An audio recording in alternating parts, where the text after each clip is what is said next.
But it depends when you test and when you verify the spalling. Only 2 slides left. Verify spalling. If you test immediately after the fire test, if you evaluate immediately after the fire test, or if you wait for 24 hours. And the different could be totally different. So dependent on the project and the conclusions drawn and the presumptions drawn in your project, it is very important which are the time when you have to evaluate and to determine the spalling depth. Another point. If you're coming from a concrete technological point of view, I hear some rooming in your bellies. Of course, you're hungry. I'm close to finish. But if you coming from a concrete point of view, it means the verification how your concrete is worked. You have to do another step, and this is structural performance. And by structural performance, you have only not the introduction of the load, the fire load, but also mechanical loading. And this is shown here.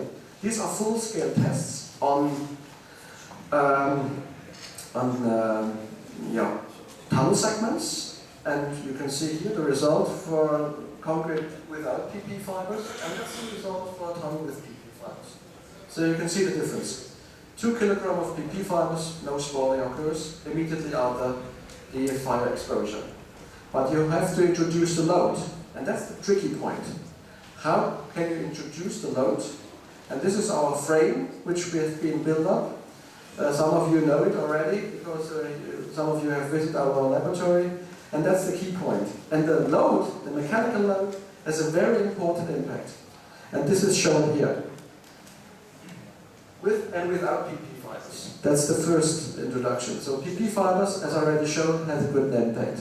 But if you increase the load by the introduction of the load, you have an additional spalling occurs, which needs to be taken into account. So that means the superposition between mechanical load and fire load is the key issue which needs to be taken into account to verify the structural performance of concrete. And this is shown here. These are the full-scale screening tests. This is the concrete before, with PP fibers, and without PP fibers. Even though we have PP fibers, spalling can occur.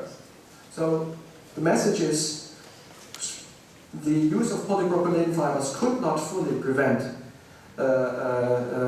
spalling, but it's limited, and the structural integrity of your segments, and therefore the whole structure, could be guaranteed.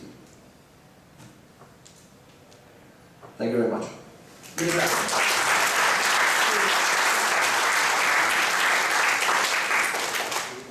Now we have some more time for the discussion.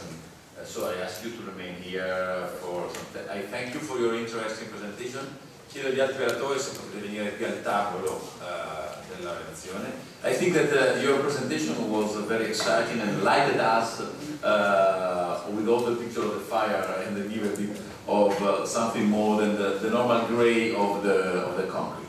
So it was very interesting. So aprirei adesso la discussione, quindi chiedo al tavolo se ci sono, alla platea se ci sono delle domande per i relatori. Mi devo scusare a nome dell'ingegnere di Prisco, il quale aveva un volo a mezzogiorno e quindi ha dovuto assentarsi, ma abbiamo un parterre di relatori che può sicuramente rispondere a tutte le domande che possono essere fatte. Qualche domanda? Chiedo scusa. Inviterei solo a presentarsi e poi a porre la domanda. Grazie. Aspetta un secondo che non ti sentono tutti. Becker Maccaferri. Volevo chiedere al professor Pizzari, che comunque parte del... Grazie, che comunque parte del... Puoi ripresentarti. Bruno Rossi, Ortine Maccaferri, adesso BMS. Volevo chiedere al professor Pizzari, che so far parte del gruppo europeo per la revisione dell'Eurocodice, quando possiamo avere questa nuova versione dell'Eurocodice che include anche il calcio tutto rinforzato? Il documento è credo che la riunione del 30 giugno non sarà l'ultima, ma sarà una delle ultime, però poi si entra nell'iter della, diciamo, della burocrazia degli eurocodici. Il programma finale non uscirà, l'EN è il 2021, ma uscirà prima il PRN, quindi io faccio conto che nell'arco di un annetto o giù di lì il PRN sia pubblicato. Il nostro lavoro è quasi finito, cioè il lavoro del gruppo è quasi finito, cioè dopo l'ECO non ci saranno, credo, moltissime altre riunioni. L'ECO del 30 giugno di quest'anno. Grazie. Altre domande?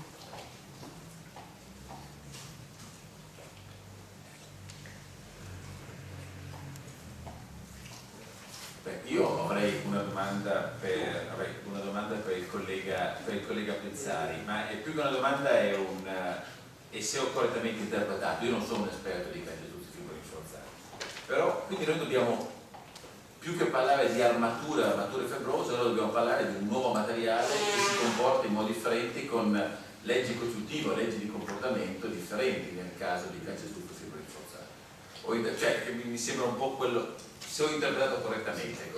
È un calcestruzzo che grazie alla presenza di fibre ha una proprietà in più, che è una resistenza significativa dopo la fissurazione, che può diventare addirittura superiore in certe condizioni, con certi dosaggi, alla resistenza a trazione del calcestruzzo, e di conseguenza le prestazioni vanno misurate su questo materiale qua, che appunto si chiama calcestruzzo fibrorinforzato, appunto fatto da aggregati cemento acqua, additivi e fibre. Sulla base di questo il codice modello del FIB consente di determinare con relativa facilità, le equazioni per le verifiche più semplici, ad aria, pressioni, ad altre sollecitazioni, diciamo, standard, e per chi vuole invece fare delle analisi più sofisticate, come abbiamo visto qualche modello, non l'ho detto, ma ovviamente erano tutti fatti nel rispetto delle regole del codice modello, vengono forniti legami costitutivi per fare quelle analisi degli elementi finiti basate su quelle prove che partono dalle prove sulle travette. Quindi fatta la prova sulla travetta, uno ha tutti gli elementi per fare la progettazione strutturale e va valutato il composito. Non so se ho risposto alla tua domanda. Ci sono altre domande? Una domanda per il professor Ten, aspetto Anna con il microfono. Grazie mille. Allora, a question for Professor. Puoi solo presentarti, grazie. Massimo Concilia from Pizzarotti. Professor Ten, you show us the effect of fire in samples, but my question is, how important is to simulate the real actions in the segmental lining during fire tests? I mean, how important is to have loads in the segments while they are tested for fire? Thank you. Yeah, thank you for your question. At least from our experience, the superposition of the load coming from, let's say, the rock, giving the loading from the real behavior in the tunnel, together with the fire load, gives you real confidence about the behavior of your concrete and of the structural member. Because of what? The mechanical loading, even in compression or in tension, it does not matter, leads to a higher stress level within the segment or in the test specimen, and especially by the, let's say, combination of a mechanical loading together with the fire loading, especially if you have compression loading, leads to a higher spalling tendency. That means the spalling depth in general is higher than if you are not applying a load. That's why, for example, also for, let's say, other structural members, not only for tunneling but also like columns, it is very important to test these types of constructions, these type of members in a loaded phase. So the combination is very important. However, there are some load combinations in a tunnel. I'm not a structural engineer, here are structural engineers. But from a structural engineering point of view, there could be some load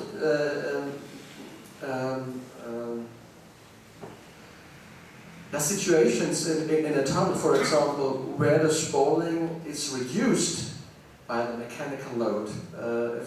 For example, in some very specific areas.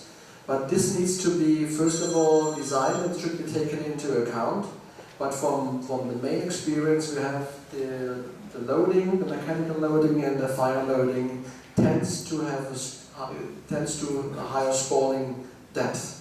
So from that point of view, the combination is really essential. Thank you very much. Some other questions? Altre domande? Prego.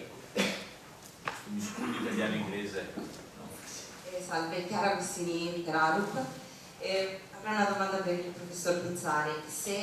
Vorrei sapere se in queste nuove normative, Model Code 2020 e Eurocodice, che sono riferiti per il calcestruzzo fibo rinforzato, viene individuata una metodologia per la valutazione della virtù delle fessure allo stato limite di esercizio per strutture che sono rinforzate solo con fibre, perché da quanto so ci sono adesso delle metodologie, però fanno riferimento a un mix rinforzo tradizionale più fibre, non specificatamente strutture solo con fibre.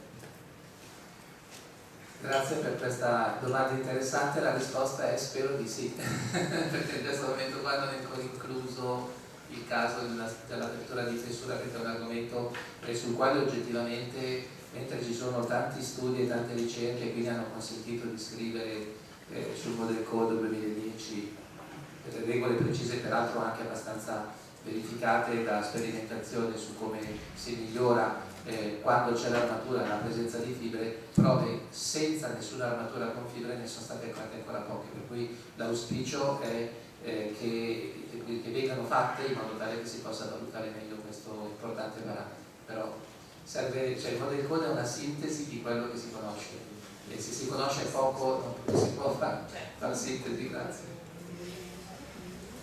Altre domande? C'è qualche altra domanda? Io avevo una curiosità che condividevo con Andrea Frigorini per il collega Mela, quando hai detto che in alcune nazioni si richiede l'ovalizzazione dei rivestimenti, e io mi sono posto la domanda perché in alcune gallerie si chiede il rivestimento ovalizzato. È una cosa che mi ha colpito alla presentazione. La collega di Aro. No, ma qual è la motivazione tecnologica? È previsto che la galleria come richiesta di Fly. È un metodo di calcolo che ha sviluppato Aro, che adesso è utilizzato dai clienti come richiesta di qualificazione.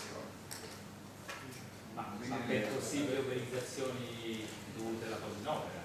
No, proprio come richiesta di possibile globalizzazione in funzione dei carichi, quindi necessariamente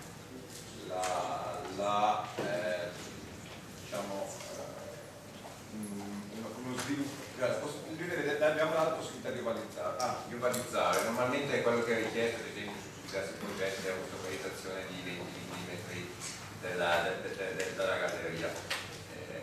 Quindi bisogna andare a rispettare. In realtà io su questo ho dei dubbi personalmente, perché secondo me l'ovalizzazione è frutto di carichi flessionali e non di una richiesta che arriva dal cliente. Cioè io faccio analisi della galleria e in base ai miei carichi flessionali ho una certa ovalizzazione di gusto che la porta.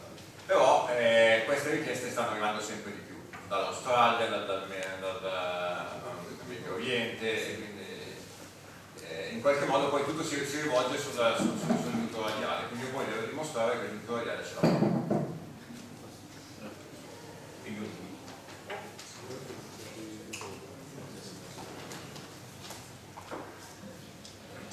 io credo che sia dovuto appunto a una richiesta magari del cliente che vuole essere sicuro che un concio per difetti di posa, soprattutto adesso macchine di grande diametro e magari non perfettamente, in cui l'anello non viene perfettamente confinato immediatamente al tempo della macchina, per cui finito diciamo, l'attrito dovuto al fatto che ci sono i macchinetti o i primi anelli che vengono tenuti dall'attrito, il concio tende a sedersi, se non ha confinamento si ovalizza, si spancia, si appoggia alle pareti dello scafo e effettivamente sulle superfici di contatto longitudinali si creano dei discorsi strani che probabilmente il cliente chiede di analizzare.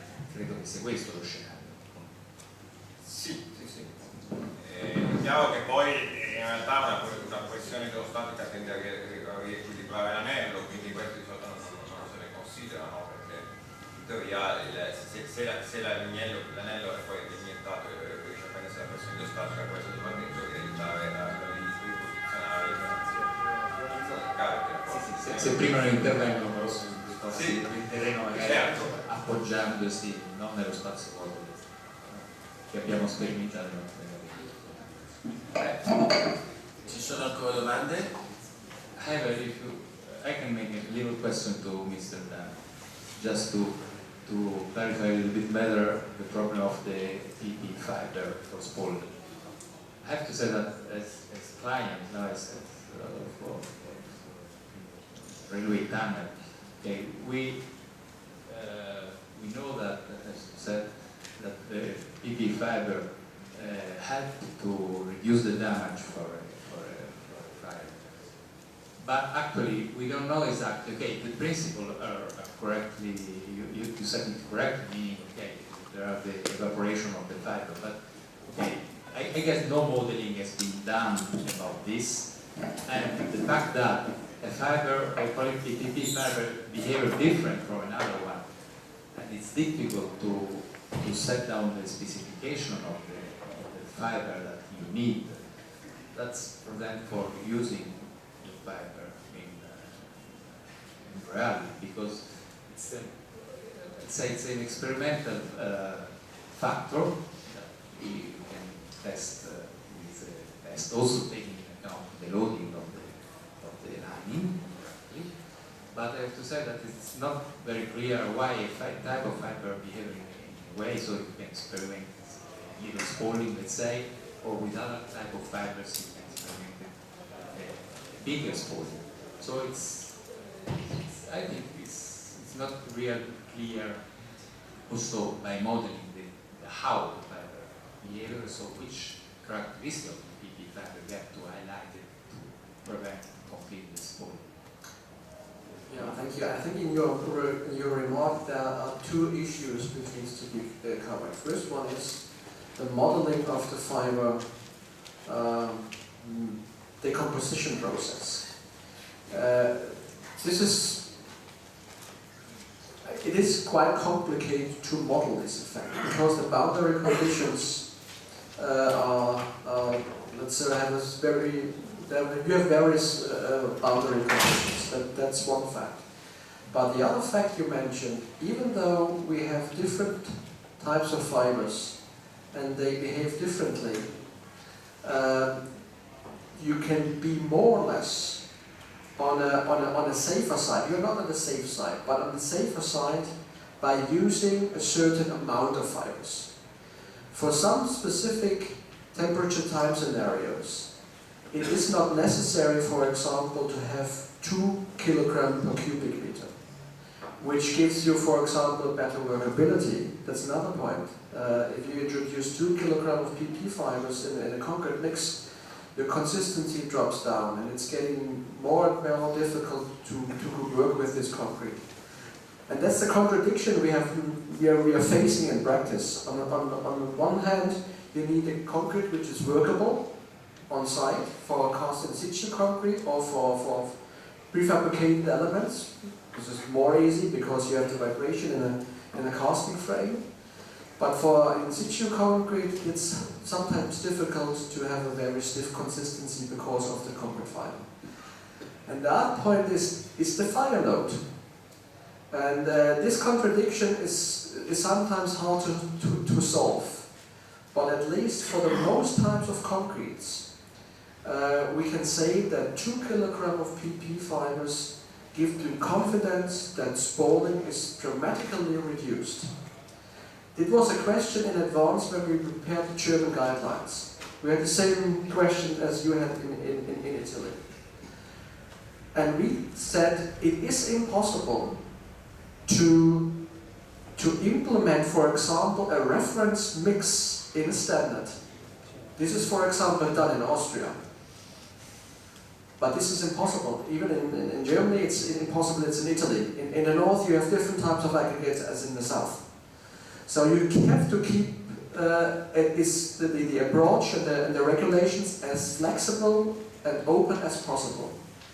And from that point of view, the only chance you have, and we have used the same discussion to introduce this technology in our standards, is to set a limit, an upper limit, of polypropylene fibers in the mix, in order to be sure that, let's say, 99% of all types of concretes are covered. However, there is still some 5% left, where you're on the unsafe side. But I totally agree. We're facing, or we have faced, the same problems as you mentioned. There's sometimes a very challenging approach. But finally, you can't, let's say, presume a concrete or a fiber which is, let's say, covering everything. It's impossible. Then you have to make tests. And from a German perspective, I think we're running a little bit out of time, but only to give you this aspect from a German perspective, it is a pity, or better say, it is a shame, that, for example, EN 14889, Part 2, the European Standard of Polymeric Fibers, does not include whether your fibers are working. In the past, we had a so-called technical approval needed for polypropylene fibers. And then we tested these polypropylene fibers, whether they are influencing, for example, the fresh concrete properties and the hardened concrete properties. And if you want to exceed the application cases of the polypropylene fibers, then a technical approval was necessary in order to test whether that fiber is working or not. This is not done anymore because EN 14889 Part 2 is a harmonized European standard. So you can't, it's a product standard, you can't use additional tests, or you can't force additional tests in order to test whether the fiber is working or not. And this is a pity. But I totally agree on your statement. This is difficult, and as a client, as an authority, you have to be sure that it's working. And the only way, from our experience so far, is to set a limit. This amount of P fiber is necessary. If you want to reduce it, your client, your contractor, has to confirm and has to make tests. Ci sono ancora delle domande? Se non ci sono, volevo fare ancora una domanda velocissima al collega. I want to know, since Professor Di Prisco told that the trend is to mix metallic fibers with polypropylene fibers, regarding fire, the combination of these two elements can be better, can be an influent, everything is demanded to the polypropylene against the fire and no action in the steel. So it's just to ask you if this combination has some effects in the fire working. Yes, it has. There is an effect. The first question related to the introduction of of steel fibers in the concrete is there a negative effect in terms of there's a question mark. Is there a negative effect because you enter with a, let's say, a randomly distributed network of metal, which might be increases the thermal conductivity of your concrete. So the temperature increase is maybe higher, especially the temperature increase in the height of the load-bearing reinforcement could be higher. But this is not the case. We have done tests. So this is not the case. So the other question is, which is good news, because even in the Eurocode 2 Part 2 revision, which is presently undergoing, the new equations will be given for the thermal conductivity, also for steel fiber reinforced concrete. So there is no difficulty in this.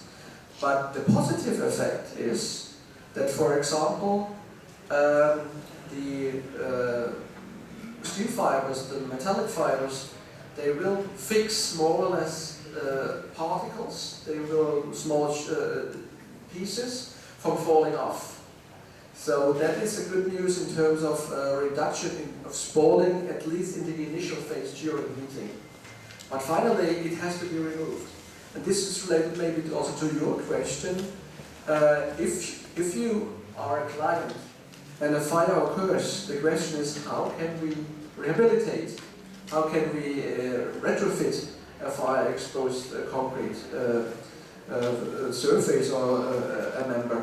And this is much easier because for steel fiber reinforced concrete, of course you have to remove it until you have a better adhesion strength or the best adhesion strength. But since particles are still fixed by the steel fibers, it is more or less like a temperature buffer which protects the concrete underneath. That's our experience.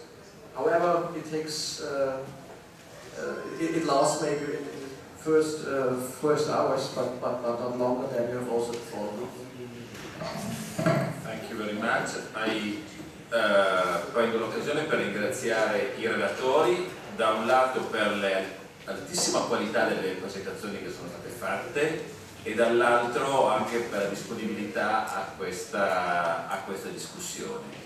Do la parola ad Anna per alcuni dettagli dal punto di vista logistico e anche tecnico. Sì, allora adesso fra 3 minuti, quindi state ancora un attimo seduti, ci fermiamo per il pranzo, ricominciamo qui fra un'ora, quindi 2:15, 2:20. Il pranzo è offerto da una società che è qui rappresentata, è un fornitore di attrezzature dedicate alle gallerie, allora si presenta da sé, è un giovane imprenditore, si presenta così almeno associate il nome alla persona, poi giù nella sala dove mangiamo, nel foyer dell'auditorium che proprio l'anno prossimo spero di riempire, il video con le sue attrezzature andrà a rotazione, quindi sarà disponibile per tutti a voi la visione e vi potete rendere conto di quanta innovazione c'è in quello che ha fatto. Vieni, grazie.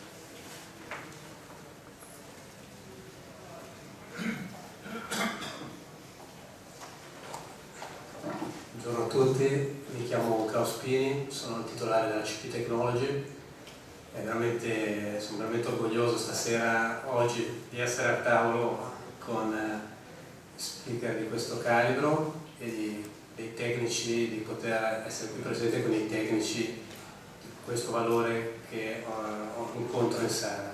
Noi siamo realizzatori di macchinari per infrastrutture, in particolare impianti a carosello e impianti a crocifissi per la realizzazione di manufatti per il TBM e casseri per il lining in galleria e le movimentazioni speciali. Oggi è l'occasione giusta per ringraziare tutti coloro i quali hanno partecipato a 2 dei nuovi progetti che abbiamo portato a compimento, dagli studi di progettazione e dall'università fino alle aziende, nostre committenti e realizzatrici delle infrastrutture che hanno commissionato questi lavori, in particolare il robot posacentine per la centina meccanizzata brevettata da Maccaferri, attualmente in uso alla Galleria Boscaccio sulla variante, e l'impianto a carosello della fresa della Santa Lucia. Noi ci collochiamo come costruttori in quell'anello della catena in cui i progetti studiati vengono realizzati, un anello produttivo che è un know-how tecnologico che in questo momento è stato un po' saccheggiato in Italia dovuto a varie vicissitudini del nostro paese, per cui sono molto orgoglioso anche da imprenditore, da giovane imprenditore italiano, di averlo fatto in Italia, di averlo fatto per imprese italiane e di poter dare un vantaggio competitivo ai nostri clienti che gareggiano a livello internazionale. È ovvio che non si può gareggiare e lavorare senza aver mangiato, quindi io vi lascerei andare a pranzo, sarà un piacere avere i nostri ospiti e per qualsiasi chiarimento resto a disposizione. Buon appetito!